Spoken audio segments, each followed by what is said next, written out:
She takes home more money than he does. Same country, same year, same tax code, and she earns literally half his salary. This isn't a trick. It's not some weird tax loophole only rich people know about. It's basic math that nobody taught you in school, and once you see it, you can't unsee it. By the end of this video, you'll know exactly which jobs to chase and which ones are actually traps dressed up as promotions. Let's break it down. Meet Jake. Jake's a software engineer at a flashy startup. $120,000 base salary. No 401k match. His benefits package is basically a gym membership and free cold brew. Now meet Sarah. Sarah works at a boring government-adjacent nonprofit. Figures $60,000 base. But her employer matches 100% of her 401k contributions, up to 10% of her salary, plus she gets a pension contribution worth another 8%. Let's run the numbers. Jake's gross, $120,000. He lives in California because of course he does. Federal taxes, state taxes, FICA. He's looking at roughly a 32% effective tax rate. That's about $38,400 gone before he sees a dime. He nets around $81,600.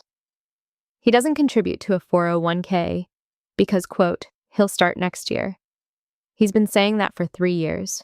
Sarah's gross, $60,000. Same state. Her effective tax rate, around 22%. But here's where it gets interesting. She contributes 10% of her salary to her 401k. That's $6,000 of her own money, pre-tax, which means she's only taxed on $54,000. Her employer matches that $6,000. Free money. Then the pension adds another $4,800. So Sarah's actual total compensation, $70,800. And her take-home pay after taxes and her 401k contribution lands around $42,000 in cash. But wait, you're thinking, $42,000 is less than $81,600. Yeah, in cash. But Sarah's net worth grew by $10,800 in retirement assets this year. Jake's grew by 0. Now run that forward 10 years. With market returns averaging 7%, Sarah's retirement account is worth around $160,000. Jake's? Still zeros. Still 0. He kept saying next year, but it gets worse for Jake. Because lifestyle creep is real. When you make $120K, you rent the nicer apartment. You take the Uber. You buy the $18 salad. Sarah, on a $60K salary, lives like someone on a $60K salary. Her expenses are lower. Her stress is lower.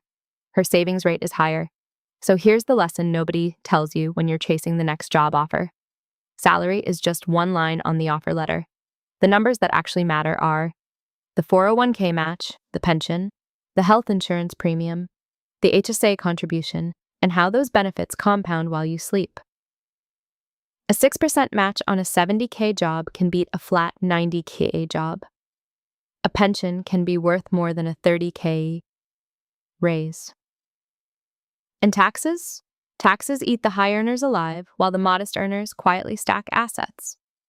Here's what to do before your next job hunt. 1. Calculate total compensation, not salary. 2.